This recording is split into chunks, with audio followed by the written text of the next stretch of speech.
Hello dear friends, कैसे हो आप सब। मैं कृष्णा दादीच अपने यूट्यूब चैनल पर आप सभी का स्वागत करता हूं। आज मैं आपके लिए लेकर आया हूं लॉस्ट स्प्रिंग चैप्टर का part number 2।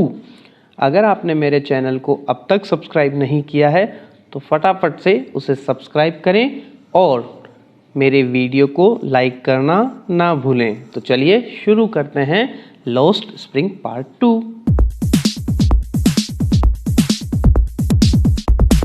Welcome back friends. तो जैसा कि हमने पिछले वीडियो में पढ़ा था किस प्रकार से जो लेखिका है एनीस जंग, जिन्होंने साहिब आलम से बातचीत की और उनसे वो रोज़ाना मुलाकात करती थी, उनसे पूछा तुम ये काम क्यों करते हो, तो उसका जवाब दिया उसके पास कोई दूसरा काम नहीं है। तो उसने कहा तुम स्कूल क्यों नहीं जाते, तो उसने कहा अगर आप स्कूल ओपन कर दे तो मैं चला जाता हूँ। अब पढ़ते हैं आगे। A few days later, कुछ दिनों बाद, I see him, मैंने उसे देखा। Running up to me, वो मेरे पास दौड़ के आ रहा था। मतलब वो साहिब नाम का जो लड़का है वो लेखिका के पास दौड़ते हुए आ रहा था और आते ही उसने पूछा इज योर स्कूल रेडी, क्या आपकी स्कूल तैयार है जिसमें आप मुझे पढ़ाने के लिए बुला रही थी। It takes longer to build a school, I say. तो लेखिका ने जवाब दिया It takes longer, longer यहाँ समय के लिए अर्थात ज़्यादा समय लगता है। किसके लिए? स्कूल बनाने में। स्कूल ऐसे बोलते ही थोड़ी ना बन जाती है, स्कूल बनाने में टाइम लगता है। तो लेखिका ने कहा Embarrassed, बहुत अच्छा शब्द है। Embarrassed शब्द का अर्थ होता है शर्मिंदगी महसूस करते हुए। Eight having made a promise, लेखिका ने वादा किया, उस वादे को लेकर शर्मिंदगी महसूस कर रही है। क्यों? दैट वॉज नॉट मेंट, क्योंकि लेखिका का मतलब ये नहीं था कि वह वास्तव में उसके लिए कोई स्कूल ओपन कर रही है। बट प्रोमिसेस लाइक माइन, जो ये वादा लेखिका ने किया ठीक इसी प्रकार के बहुत सारे वादे अबाउंड, मतलब प्रचुर मात्रा में मिलते हैं, बहुत मात्रा में मिलते हैं। इन एवरी कॉर्नर, प्रत्येक कॉर्नर पे, हर जगह, प्रत्येक स्थान पर बहुत सारे ऐसे उदाहरण मिल जाते हैं। ऑफ हिज ब्लैक वर्ड, देखो ब्लैक शब्द का अर्थ होता है रंगहीन, बेरंग। इस बेरंग दुनिया के अंदर प्रत्येक कॉर्नर में ऐसे झूठे वादे करने वाले बहुत से लोग मिल जाते हैं। आपने देखा होगा, हम भी मंदिर के बाहर या कहीं आसपास जो भिखारी लोग मिलते हैं उन बच्चों को देखते हैं, हम कह देते हैं यार तुम स्कूल जाओ ना, अरे रे आपके लिए हम तो बहुत कुछ कर दें, आप करो तो सही। ऐसे वादे कई जगह किए जाते हैं लेकिन वास्तव में उसका मतलब ये नहीं होता है। After months of knowing him, उसको जानते हुए कई महीने बीत गए। I ask him his name, तब लेखिका ने उससे उसका नाम पूछा कि भाई तुम्हारा नाम क्या है। तो उस बच्चे ने जवाब दिया साहब ए आलम। ही अनाउंसेज, उसने बताया, उसने बोला। He doesn't know what it means, उस लड़के को अपने नाम का मतलब पता नहीं था। If he new it's meaning, अगर उसे अपने नाम का मतलब पता चल जाए तो यकीन ही नहीं हो, क्योंकि उसके नाम का मतलब था Lord of the universe. Universe मतलब होता है ब्रह्मांड, दुनिया। लॉर्ड मतलब मालिक, भगवान, दुनिया का मालिक, दुनिया का भगवान। उसका नाम तो यह है कि दुनिया का मालिक, और काम क्या करता है? कचरा बीनता है। मतलब गुणों के विपरीत नाम होना। जैसे आपने देखा होगा किसी का नाम अमीरचंद और भिखारी, ऐसे बहुत सारे व्यक्ति होते हैं। नाम है दीपचंद और अंधा व्यक्ति, कमल नयन, दिखाई नहीं देता है। ऐसे बहुत से नाम होते हैं। आगे बढ़ते हैं। He would have a hard time, उसको बहुत कठिन समय महसूस होता है या वो बड़ी मुश्किल से इस बात को मान पाता, बिलीविंग इट, इस पर विश्वास कर पाता कि उसके नाम का मतलब ये है। वो मान ही नहीं पाता, यकीन ही नहीं करता। अनअवेयर एक अच्छा शब्द है। अनअवेयर मतलब होता है अनभिज्ञ। Of what his name represents, उसके नाम का क्या मतलब होता है, उससे अनभिज्ञ है वो। ही रोम्स, रोम्स मतलब होता है घूमना फिरना, भटकना। वह भटकता रहता है द स्ट्रीट्स, गलियों में, विथ हिज फ्रेंड्स, अपने दोस्तों के साथ। उसके दोस्त कौन है? एन आर्मी, एक टीम है, एक टोली है। ऑफ बेयरफुट बॉयज, नंगे पैर घूमने वाले लड़कों की एक टोली है। हु अपीयर्स, जो लड़के प्रकट होते हैं, दिखाई देते हैं। लाइक द मॉर्निंग बर्ड्स, जैसे आपने देखा होगा सुबह मॉर्निंग में जैसे बच्चे दिखाई देते हैं।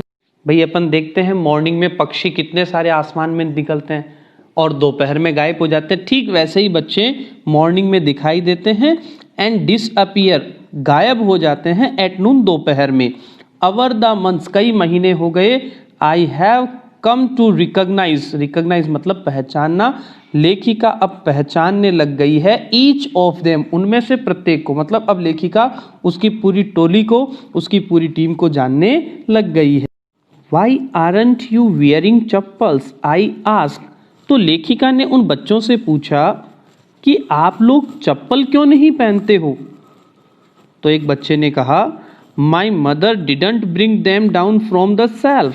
मेरी जो माँ है वह, सेल्फ मतलब होती है अडान, आपने देखा होगा अपने घर पे अडान होती है, उस अडान पर उसने जूते रख दिए, वो नीचे नहीं उतारती है। लड़के ने जवाब दिया, एक लड़के ने, ही आंसर्ड सिंपली, उसने बिल्कुल साधारण तरीके से जवाब दिया इतने में, इवन इफ शी डिड, अगर मान लो वो उतार भी देना जूते, he will throw them off, तो ये लड़का उन जूतों को फेंक देगा।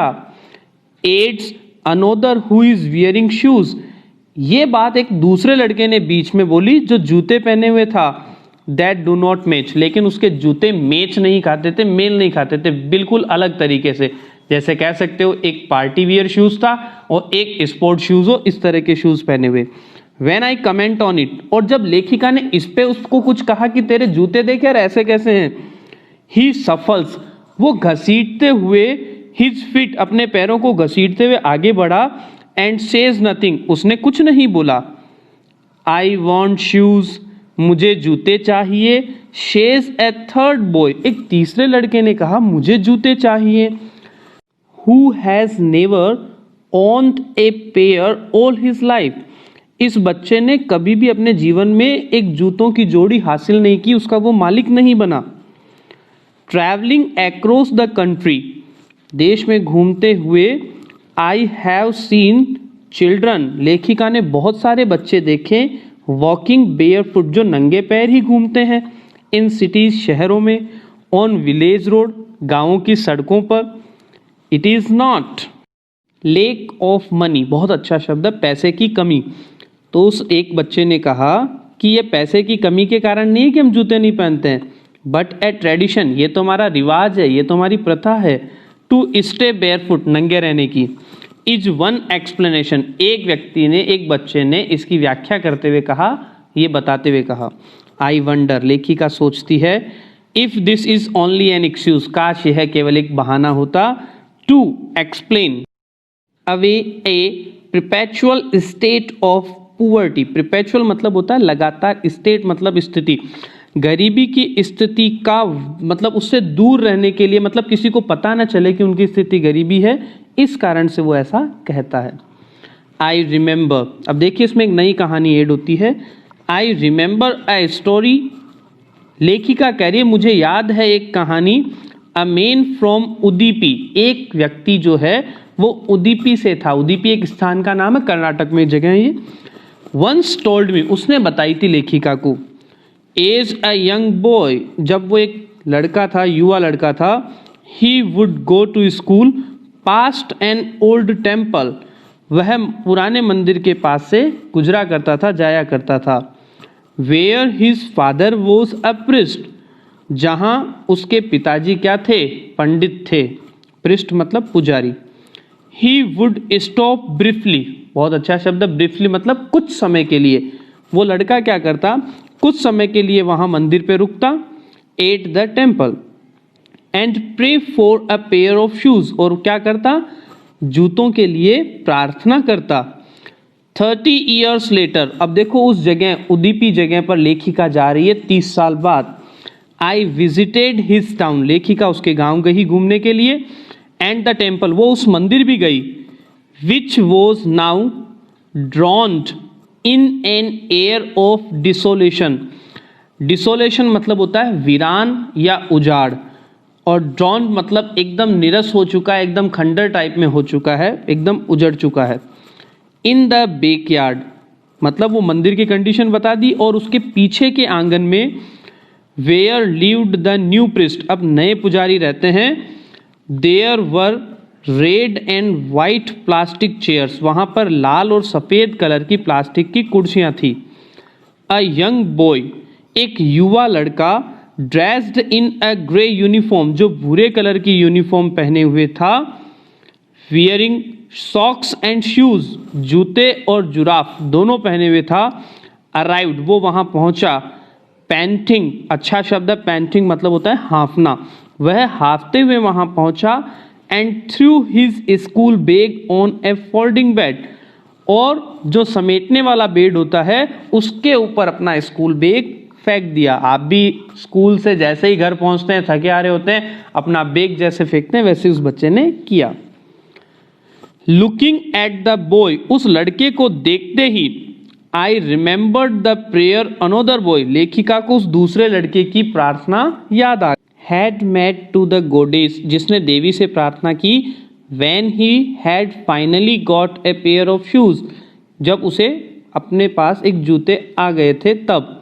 Let me never lose them, उसने प्रार्थना की, हे देवी मैया मेरे ये जूते मेरे से कभी खोए नहीं, हमेशा मेरे पास जूते रहें।